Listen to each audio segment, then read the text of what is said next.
I'm an avid learner and I love to know what's going on. So if somebody's talking anything cleaning, I want to know the language. But most importantly too, because I do really just enjoy, I love to learn. Um, and like many entrepreneurs, I want to do everything, right? So like it started off with somebody asking me to clean their carpets. I took a class just to learn carpet cleaning. But then I noticed that I was in a room full of men that were talking about other types of cleans and, money doing this. So I bought a carpet cleaning machine, started cleaning carpets.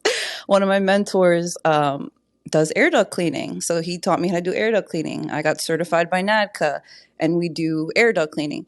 But some of those skill sets, even though I'm not currently using them, I do feel as though they will be valuable to me in the future, whether I decide to go ahead and open a restoration business or if I just want to teach on the subject, right? So I like to be in the know.